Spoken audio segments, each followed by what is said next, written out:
Here you can see the original small case that came out of the 84 318. All the four-cylinder cars came with the small case, and well, not all of them, but the early model four cylinders came with the small case. Next to it's the medium case.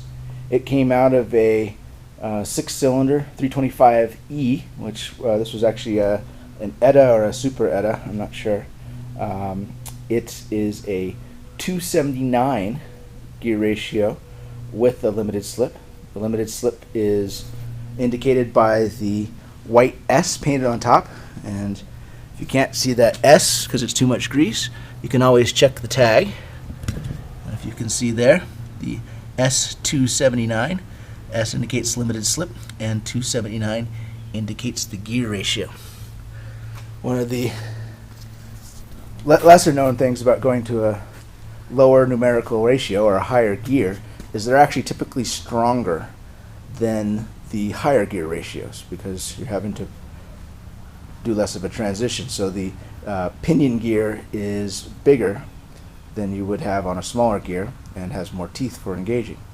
So the closer you get to a 1-to-1, typically, the stronger it is. So in this case, with the 279 medium case, it's rated to about 500 foot-pounds of torque, which with this GE 11-inch and the AC24 is about what we'll need.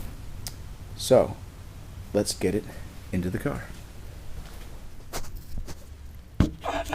Now this is interesting. So while this is supposed to be a direct swap, it is off by about half a hole on the top bolts. Bottom bolts are not tight, but they're just loosely placed, and no amount of shimmying or moving is getting it to line up. So I'm actually going to have to drop it back down, open up that hole, and repeat the process. Alright, so like I said, unfortunately the holes didn't quite line up.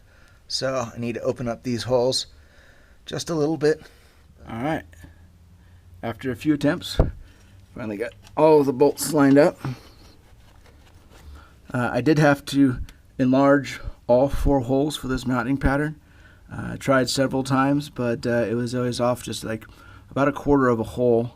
When I opened up one, as far as I felt comfortable, it was still off by about an eighth of a hole on this side. So I opened up that one as well, and I just barely get it to fit. Not sure the exact reason. These are supposed to just be able to bolt and swap between, but things do change over the years. But it was an easy fix, just slightly opening up the hole. So I'm going to bolt it the rest of the way in and then hook up the drive shafts. Hopefully I won't have any mismatches when I do that, because I definitely will not be able to drill out the holes. Alright, now it is all bolted in. Last thing to do, hook up the speed sensor. Just snaps right in. Like that. And need to fill it full of fluid, obviously. When I used the right fluid for limited slips. And it'll be all buttoned up back here. Obviously, down here you can see I've got the stock suspension. I'm going to keep it that way for now.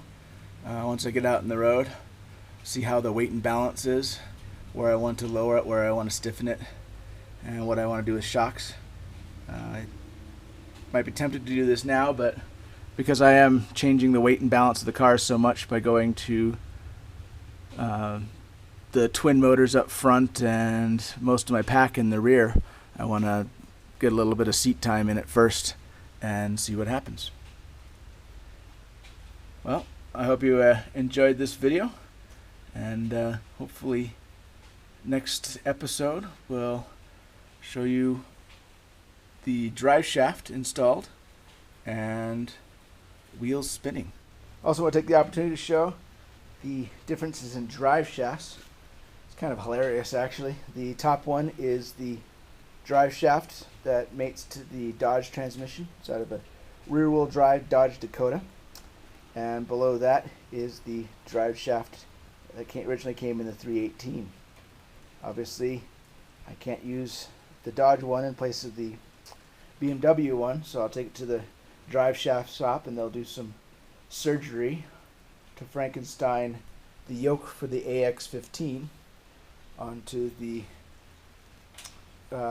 differential attachment, the rubber bogie for the rear diff on the BMW, and have them balance as well.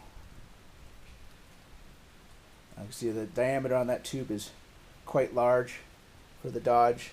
It does clear, but just very barely.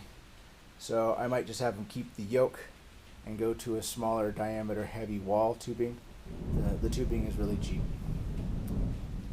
As you can hear, the rain rattling on the tin roof and the lightning in the background. I think it's time to call it a day.